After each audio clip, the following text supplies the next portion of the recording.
Don't have nightmares, Lexi.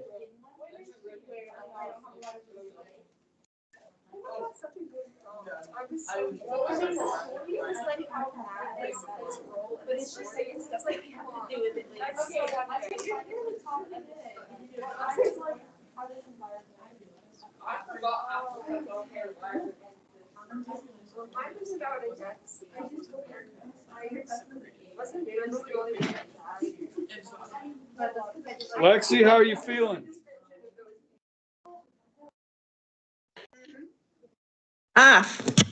I'm feeling fine.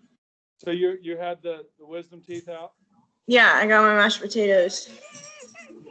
That's a nice thing you got on your face. Yeah, my mom told me I should say hi. Can I show the class?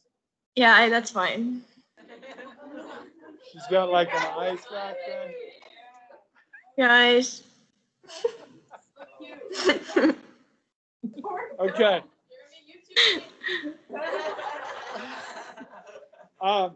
If you recall yesterday, I was going to start with a Louisiana gentleman.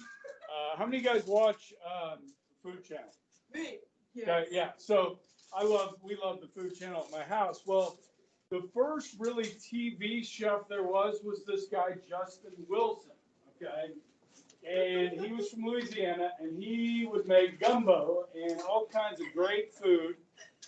And he had this wonderful accent. And this is history, so this is like food history. Okay, so yeah, let's watch Justin Wilson. You do it every year, but it never gets old. Pack everyone in the car. No, we'll watch a few minutes. He tells a story. It's a good story.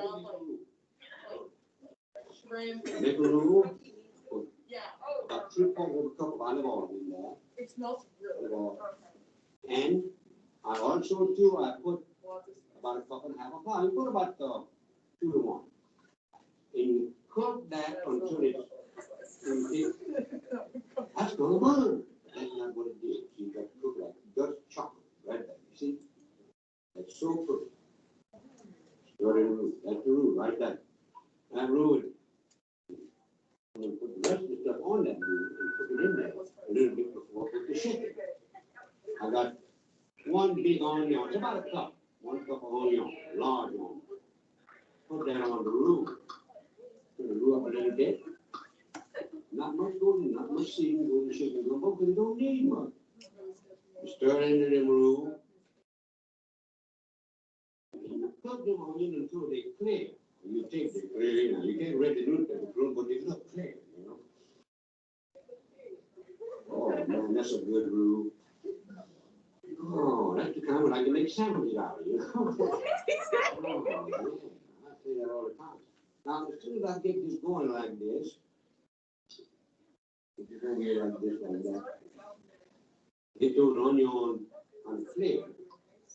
Then I'm going to put something else. Now, a lot of people, when they make chicken gumbo, they brown their chicken off. What we call brown off, and sometimes you use the grease of the brown the chicken off to make the roux. But I want to tell you, that's hard to do, so I don't do it that way. And also, too, it does not give the flavor to the gumbo when you brown the chicken off and you lose some of the flavor of the chicken. But what I do is, I get my onion cleared in, get a little juice, which I got a little juice already. The reason why I come up with putting the chicken in there, I don't want to be sure I get all the wine in there. They do just that. You see that? Now I got to put some salt. You got the salt to taste. You got a whole big chicken in there that can take some salt. See, 1 teaspoonful, about a teaspoonful, see. I'm going to put about 2.5 teaspoonfuls of salt in there. And I'll let it cook a while. I'm going to taste. Taste that. No salt. Okay. There's some good ones, like where he tells stories. That one, I thought that was the one that always came up. But, you get an idea of really that accent of the Cajun folk down there and how they talk. And I worked next to a lady at the print shop that I literally could not understand what she was saying. She was speaking English, and I couldn't get what she was saying. Okay, but anyhow, that's Louisiana. And have any of you guys been down there, New Orleans? Okay, yeah. It's kind of like going to another country. It really is, within the United States. And so the South in general, I love and miss. Spent a lot of time down there, and it's kind of delightful. Okay. So anyhow, the reason why I'm talking about that, obviously, is because of this man here, Huey Long. Okay. And so next week I'll send you guys a video to watch over this time period, and it'll be helpful for just kind of reviewing a lot of the stuff we're talking about. Okay. So this was the last slide we did yesterday, and we've got really Roosevelt getting hit from both sides, from the political left and the political right. Okay. All right. So. Second 100 days. Now, this isn't really literally the second 100 days, okay? This is more like 1935, 36, okay? And this is aimed at kind of reforming our system rather than like recovering from the Depression, okay? So these are some things that they want to do to try and help in the future. Okay, and income for elderly and laid off workers, you might be able to make the leap to what that's going to be. Okay, soak the rich taxes. You got to find a way to pay for all this stuff, right? And then help labor unions and create laws that help them. Now, this is one of the most famous pictures of Roosevelt. Yes, he was a smoker, as kind of everybody was. And he, like I said, he could drive his car, even though, he didn't have really the use of his legs. It's a great picture. He's got like a long filter on his cigarette. That was a thing. And then another political cartoons. This one's from Rochester, New York Times, 1937. So you got Congress here sweating, and then this is Roosevelt's like, hey, let's do this. Okay. Streets, highways, irrigation, drainage, flood control, buildings, equipment, soil conservation, slum clearance, recreational areas, sewage, forestry, game protection, pest control, grade crossings, navigation aid, and other assorted projects. Okay, $5 billion 6-year works plan. Okay, so that's just kind of just a take on the massive size of this new deal and some of the programs they're creating. Okay, and yes, Social Security is next. Okay. Now, in government class, my government people, we talked a little bit about this, so some of it will be a little bit of a recap, which there's nothing wrong with that. And one of the things that we need to learn about Social Security is that it was created in 1935, okay, with the Revenue Act of 1935, and each worker would pay in a small amount each month, okay. Now in 2020, it's not so small of an amount anymore. Okay, it's for me in my paycheck.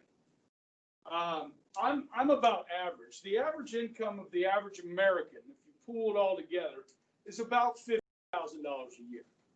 Okay, so if the average person like myself is paying into this system, I'm paying in about $250 a month into Social Security. Okay, 6.2% of your income goes into Social Security. Okay, and then your employer is going to match that. That's called a payroll tax. Okay, and there's 3 parts to Social Security. Okay, the first part that most people are familiar with is this right here, right? Retired workers get income. They get a monthly payment. So if you guys have grandparents that are over the age of 65, or really 62, okay, they can start collecting Social Security. Do you guys have that, a parent, grandparent that age? Yeah. Now you can choose to defer that to when you're 67 or when you're 70.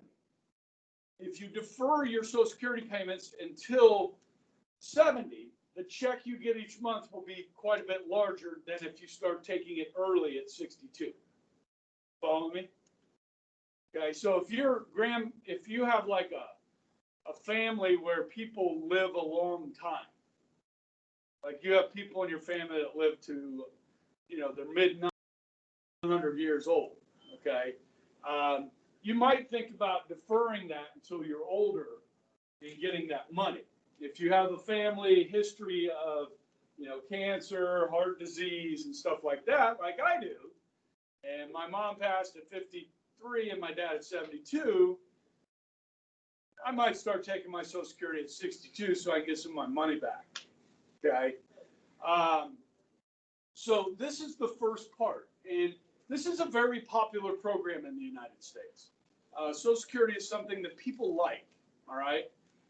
Now, when you start to talk about, well, hey, is it going to be around for your generation? And you guys start paying into this, and you're like, I want to make sure this is around. Is this working type of thing, okay? We'll get into a little bit more of that in a minute, okay? So the second part, I've got some pictures here, is public assistance, okay? And by the way, guys, this makes for a pretty good long answer question on the test. And, okay. Okay. Public assistance. So this is a federal/state program, money taken from general revenue. So with public assistance, guys, it's not coming from this. Okay. It's coming from all the other taxes. All right. And this is for the aged, the blind, dependent children. Okay. So when you talk about people that are on disability, we have over 8.5 million Americans on full disability. That's where this comes in. And then you also have the unfortunate occasion where a child will lose a parent. Okay. And if the surviving parent and that child will qualify for this part of Social Security. So the child and the surviving parent will get a check for, I think, up until the age of 19. They'll get a check to kind of help the surviving parent raise the children. Does that make sense? Now, that doesn't work for divorce, only for, like, you lose one of the parents, okay? So, and I think most people think that's a good thing, too, right? Now, with disability, you got blind, deaf people, that sort of thing, but then you have people that, get hurt and can't work, bad back or something like that. Do you think anybody ever cheats on the system of disability? Mm-hmm. Okay, there is fraud in the system, okay? But it needs to be there, okay? What we're looking at here, guys, is kind of a safety net, okay, for the elderly, for people that might have disabilities, and those that may lose a parent, okay? The third part of Social Security is unemployment insurance, okay? And that's where this payroll tax comes in. Okay, so everybody pays into the system, and so does your employer. Okay, so for every employee at Bishop Carroll or in the diocese, the church has to pay not only our salary, but they have to pay the payroll tax on everybody, 6.2% on everybody. Okay, this money goes to help pay for unemployment insurance. Now, normally, unemployment insurance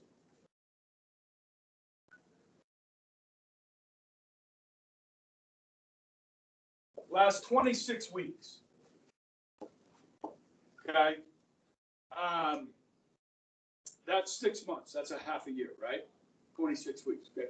There are times when, like, the economy gets really bad and there's not really many jobs available for people. Okay. Where Congress will extend unemployment benefits. We've seen this in 2009 to 99 weeks. All right. Now, there's some debate over this, whether this is a good idea or not, obviously, because this may deter people from actually wanting to go back to work if they get a check every month for 99 weeks. Now, is this going to be the full amount that you were making when you had a job?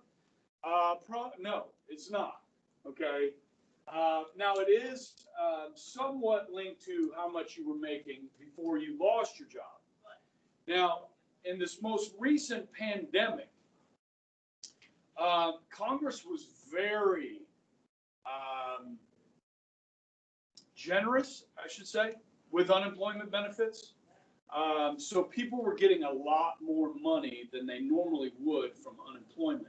And then there were a lot of people that just got checks. I have a friend of mine, him and his wife are both teachers, okay?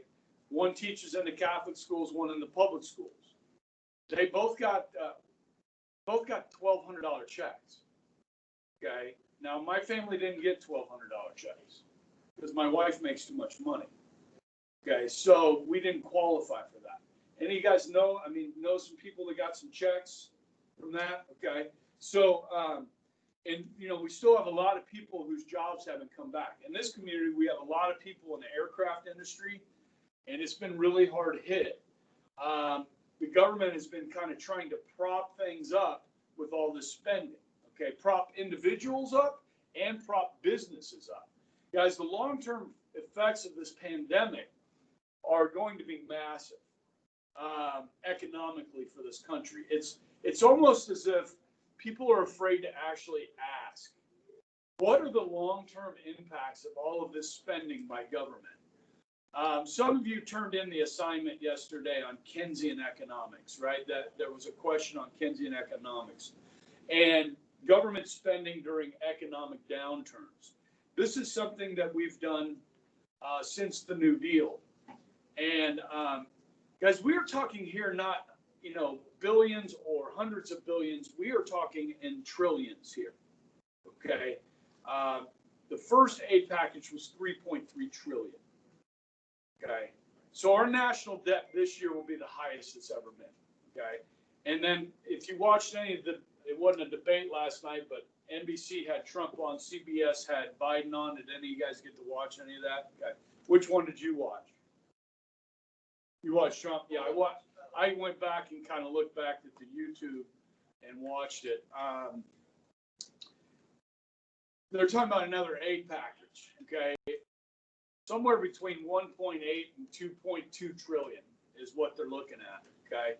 Like the airline industry, not just the airline companies that make the planes, but the airline industry is in big trouble, okay? And they haven't laid off a lot of those employees that continue to pay them, but the government's been giving them money to pay the employees, okay? So it's really a little bit mind-boggling to really sit down. Now, neither party's really talking about it, because they don't have an answer, okay? And most people aren't asking about it because they know we're in a crisis, and so they're just like going along with it. And this is a lot like the Great Depression and the New Deal. Is a lot of the stuff they were doing was unconstitutional. It was way beyond what government had done before, and now we're kind of back at that. And so it's going to be long term, it's going to be interesting. I worry a little bit about it. The stock market, it's all being propped up with government money, that we're just printing. Yeah. If they continue to do this is like a habit that we've seen in history, Yeah. where they continue to give this amount of money even though it's unconstitutional. Why wouldn't they just in the future make an amendment to make it constitutional, since it's been a continuing? Well, it's not unconstitutional to print money and give relief packages. But what it does is you could pass an amendment, a constitutional amendment, to balance the budget. You know what I mean? Where the amount of money the government spends has to match the amount of money it brings in. Now, the last time we did that was 1995 and 96. We had 2 years where we balanced the budget, actually had a surplus. Okay. And what had happened there is you had a Democrat, Bill Clinton, as president. Okay. And in the 90s, if you go back to 1990, I was finishing college, and they just started having word processors. little computers, little Macs, okay? Still got one in the basement. It's like a suitcase. The screen was about that big, and it had a keyboard, and you could type on it, okay? That was 1990, 91. By the end of the decade, almost every home had a computer in it. And then we had the internet. So the economy exploded. And you had a Republican Congress that told President Clinton, we're not going to spend money. We're cutting spending, okay? And so they didn't spend a lot. And then all this economic activity, the tax money that was coming in revenue-wise was massive. So we're spending less, taking in more. We balanced the budget and had actually surplus. Ever since then, and before then, from 1967 to 95, we ran deficits, okay? And now it's worse. I mean, since 2009 with Obama coming in, he ran record deficits, $1 trillion deficits in a year. And we're going to trump that, okay? Huge. Okay, so we're looking at maybe a $4 trillion deficit for 2020. Normally, that's what our budget is, around $4.5 trillion. So we're going to double it, double what our budget is, basically. Yeah. So like, what does that like mean, like for the economy? Because like we've always been in debt, but we still had like peaks within that debt. But It's like, really the debt ratio to your gross domestic product. That's the big key determinant that economists look at. So how big is our economy? Can we absorb that debt? Is it that big of a deal? Because you have to pay interest on that debt. Okay, otherwise you're a banana republic. Your whole country is a sham if you don't pay interest on the money you owe. And so right off the bat, when we do a budget for next year, the interest we pay on the debt is coming off the top. Okay, that's going to be close to $700 billion right off the top just to pay the interest on the national debt. And then you got to pay for the military, Social Security, Medicare, the roads, the bridges, everything else.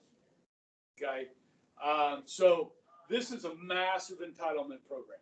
Okay, we call entitlement programs Social Security, Medicare. They consume just about 50% of all the money that government spends are on those two programs, Medicare and Social Security. Another 20% for the military.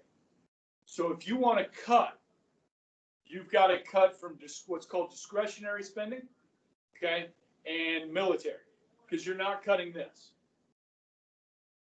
Otherwise, you won't get elected, because old people vote.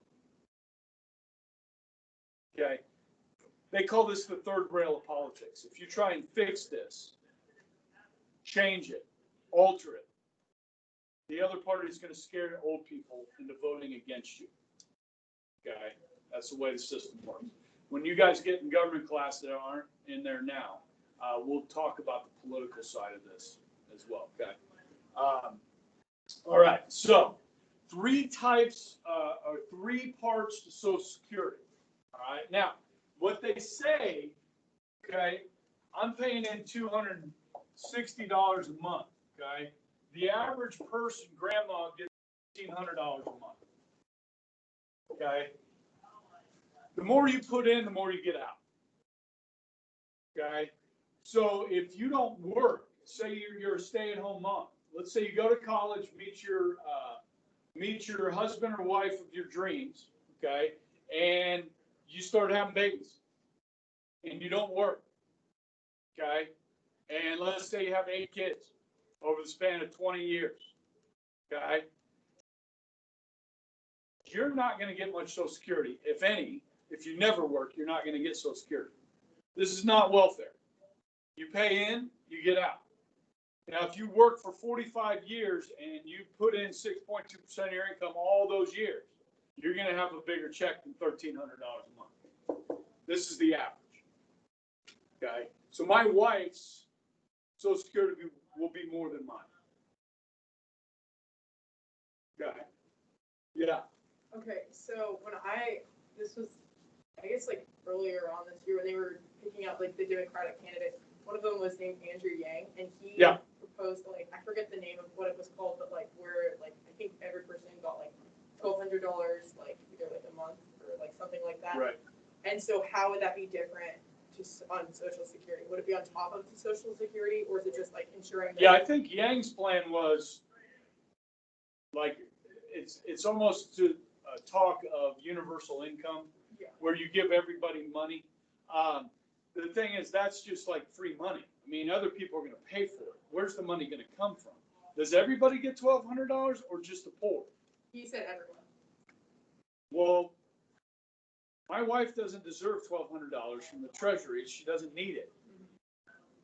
Is this every year or every month? I think it, I don't remember. if this is- How do you pay for that? I don't know. Is your question. And who's eligible? And then if you give it to just the poor, is it discouraging them from going, from working and making more out of their life? I think his reason for promoting it was he saw it as more of like an investment in the economy, like for like the moms who like aren't working, for them to be able to like have that money to maybe like invest into like starting a small business or like different things like that. And so Yeah. it wasn't just like handing out free money, but more so like Yeah. for people with low incomes to be able to like help them like promote, like boost the economy.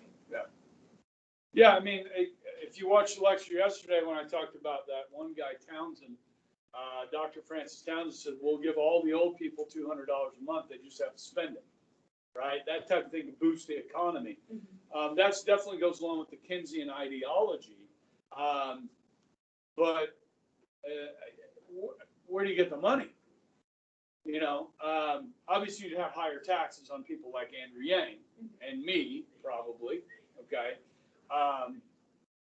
You just got to figure out, does that system make sense? I mean, Andrew Yang's kind of a young, hip, smart tech guy, and a lot of people are attracted to that. I think he's a pretty cool dude too, right? But I think his plan is ridiculous. There's reality, and young people like yourselves haven't really lived reality yet. You haven't had to pay a mortgage. You don't have any kids.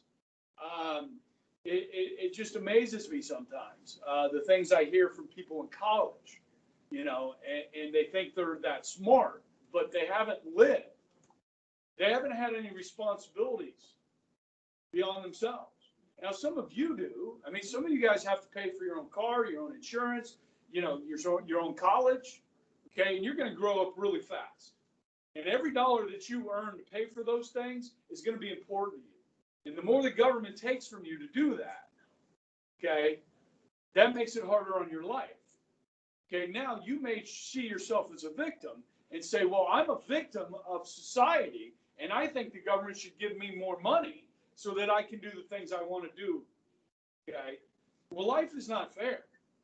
I mean, we don't live in a utopia.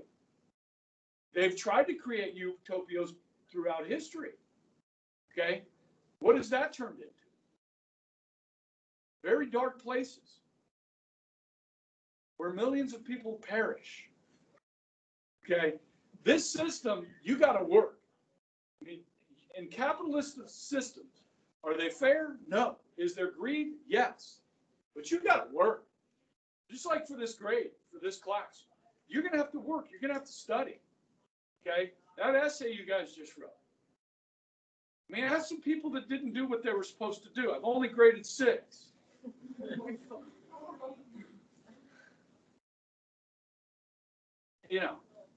If you want an A, and I know you want to be successful, okay, but I'm not going to give you an A.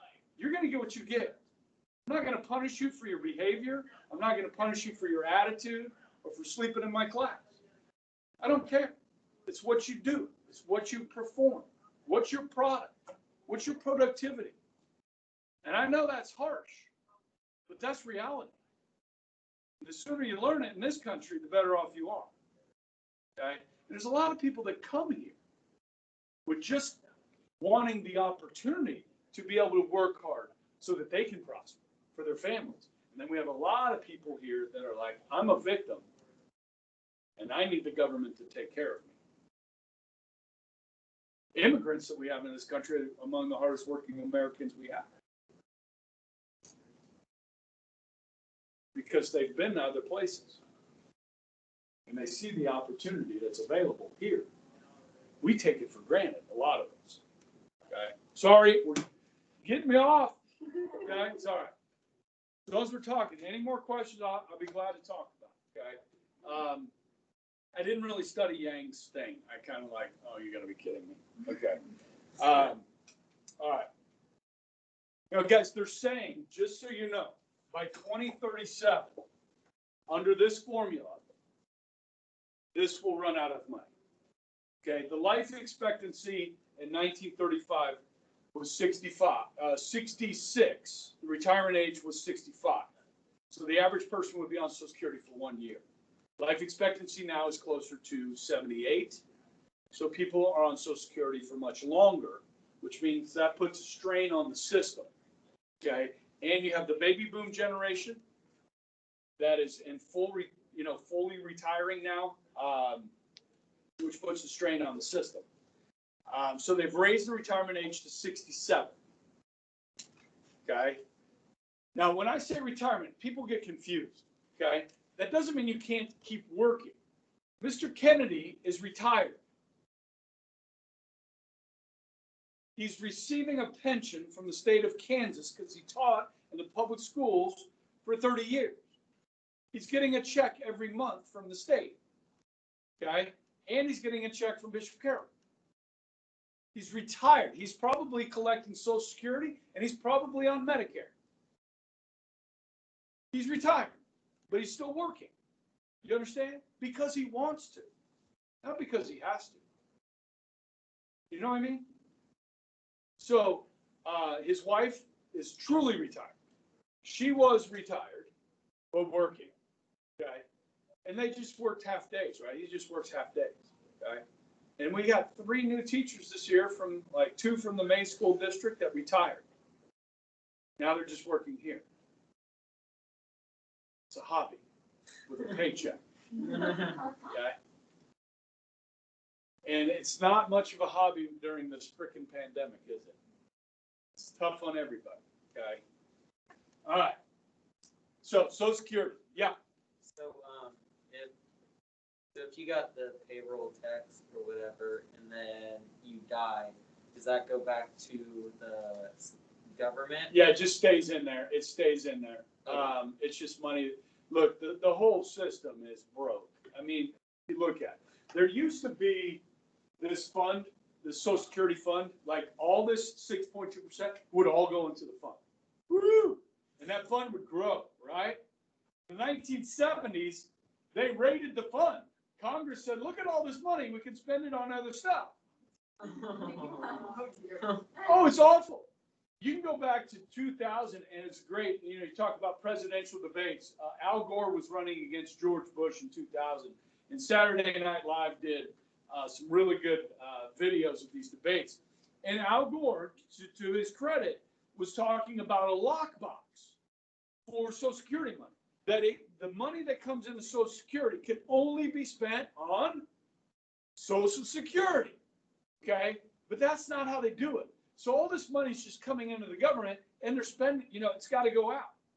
Comes into the treasury, goes out. So right now, the $260 that I put in goes directly to your grandmother. It doesn't grow. It doesn't sit in this fund. That fund doesn't exist. So to answer your question, if you die, the government's happy. They no longer have to pay your Social Security. Okay. Now, if you're married, okay, like say I'm married, okay, I am married. And I told you how I met my wife last time, right? If you watched the video yesterday, if you want to hear how I met my wife, okay. And I moved to Louisiana. That's how the whole thing started, okay. And any country music fans in here? Country music? Garth Brooks? Okay.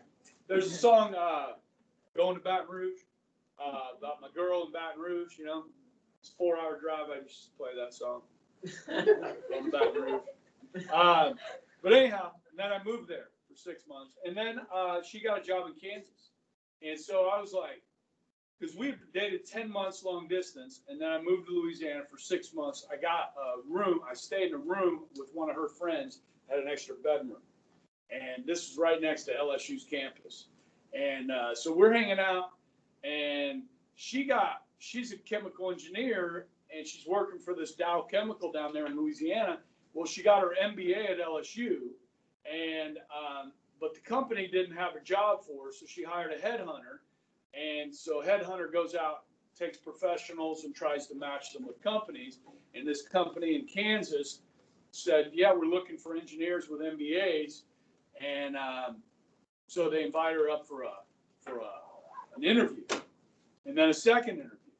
And I'm like, this is the one. I don't want to lose this girl. You know what I'm saying? You know, this is the one, right? So she came up on a house hunting trip, and I'm like, well, you mind if I tag along? You know. So she's like, yeah, come on. We go look at houses, and I bought a ring. So I was going to ask her to marry me, right? I was like, okay, we'll go look at houses, and we'll go out for a nice dinner, and I'll ask her to marry me, right? But we were wiped out after looking at houses all day, traveling. And so we're at the Marriott out east. It's on Kellogg out east. There's a big hotel. It's at Webb Road out there. We're on the 10th floor. She goes like, well, why don't we just order in some pizza or something? Oh, okay, that wasn't my plan. So all right, we get the pizza, and I go down. I'm like, all right, I'm going to go down and get some drinks out of the vending machine. And so I forget my key on purpose, and so I knock on the door. Okay, I've got the Cokes, and I'm on a knee. And I said, on the 10th floor of the Marriott. She said yes. Started crying, called her mom. And next thing you know, like 2 months later, we're moving to Kansas. Okay. And then we got married. I got a job here and started going to school to become a teacher because I had a business degree the first time around, and it was really awkward. And so anyhow, we went back down to Baton Rouge, got married about a year later. In March. So I moved here, about 14 months later. So we moved here, and I got my degree, did my student teaching here at Bishop Carroll. A student taught for Mrs. Berry. She's been a sub here, little lady. Yeah. And Mr. Finkeldye, who's now the assistant superintendent. Those are my two teachers I student taught for. And they had a job opening the next year. And so I slid right in, got a job. Okay, and got a baseball coaching gig with it. So yeah, that's my story. Okay, about how I moved to Kansas and where I come from, and my wife, who's awesome. Okay, and what were we talking about? Yeah. if say my wife were to pass before I did, okay, and we were both taking Social Security, and she passes first. Okay, her Social Security is going to be more than mine, so you get to choose. I can take my wife's Social Security and give mine back, or just not take it. Okay, if mine were bigger and I died first, she could have mine and not take hers. Does that make sense? Okay, that only works with spouses. Social Security does not go to children. Okay, yes. Does that only work if there's like a joint bank account as spouses? No, I think if you're married, it works. Yeah, I'm pretty sure. I mean, I don't know all the rules. Not there yet. But I know you can take the bigger of the two if one passes away. Okay. All right. 5th hour is almost gone. All right. This is some of the propaganda, if you will, at the time. This is Roosevelt signing Social Security into law. That's Francis Perkins. Okay. Now, this is a pretty good political cartoon, more of a modern one. You've got Social Security down here in the grave. They're trying to, revive it. And then you got Medicare over here, okay, which is, these programs, guys, are so expensive, okay? Like I said, half the budget of this country is spent on these two programs. And so there are some ways to maybe fix them, but I just don't see it happening. Okay, government students, we talked about that, right? About privatizing Social Security and how that might work, okay? Okay, yeah, you can write this down, okay? This is not a very long slide, okay? In fact, this was one of the questions I asked you on the homework about the Interstate Commerce Clause, okay? FDR went after large gas and electric companies, these big conglomerates, and tried to break them up. I don't know if you guys know this. There was this guy named Alexander Graham Bell. You heard of that guy? Yeah, he created the telephone, right? And then like started the company, and they had wires running all across the country for telephone lines, right? And there was one phone company, and they had a monopoly, okay? And in the 70s, they were like, we got to break this up.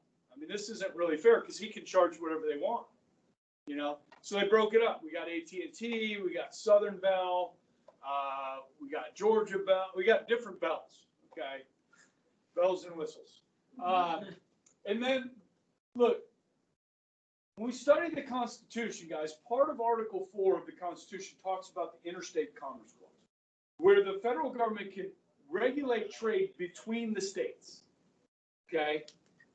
Not just with foreign countries, but between the states. But this is something that was rarely used prior to the New Deal. Okay, today, this is really used. Okay, it's just a power that is given to the national government in the Constitution that is going to be used to regulate business. Okay, have you guys heard of OSHA? It's like occupational, or does anybody know what it stands for? Hazard. There's like safety and hazard thing. Okay, so let's say you are a roofer. You build roofs. Okay. Now the materials, if you're going to build a roof in Kansas, do any of the materials that you need for that roof come from out of the state? Like, are all the nails made in Kansas, or the shingles made? No, they're made from all over the place, right? So when stuff crosses state lines, this allows the federal government to regulate that business. So you can see this is really a massive power grab. Okay, now it's constitutional, it's in there. It just really wasn't used very often before this. Okay, so now all of our businesses are regulated, because very rarely is a business solely intrastate within the own state. Okay, there's money transferring, there's products transferring state lines, and so forth. So this is a big change. You know, obviously there's some necessity for that, but the level of regulation in this country can stifle enterprise. Okay, the more rules and regulations you have, you can stifle, you know, the economy that way. Okay, and that's one of the things a lot of people like about Trump, was that he started cutting a lot of those regulations. Okay, it's the first time we've seen that in a long time. Okay. But then again, you know, just talking about Trump, there's other things to not like about him too. So I'm just saying that it's nice to have that kind of, it's a business sense that he has, having run businesses and having to deal with regulations. Like, this is a stupid regulation. We need to do away with that. This is the old lemonade stand thing, where, I don't know if you've ever seen this, where like when kids have lemonade stands, well, in many communities, you got to have a business license to run a lemonade stand. So the cops will come shut you down. Okay, I mean, I'm not making that up. That's regulation. Okay, over-regulation. And we have too many lawyers, and they make regulations when they become politicians or bureaucrats, because they have to justify their existence in their job. So they come up with rules for people to follow. It happens in education all the time. Okay? Yeah, I'm the head of curriculum. Well, let's come up with some new curriculum for people to do and implement it. That wasn't working too well. Let's try something else. And then every 5 years, they'll recycle something new through, which was something that was tried 30 years ago. Okay, it's insane. Just let me do my job. I'll answer questions. Yes. So you were going to hand out that one. Right here, my friend. Okay, so just want to read this over the weekend, okay? You don't have to write anything down. And thank you for reminding me. You guys have a great weekend. Sorry we didn't get much done today, but that's okay. And I did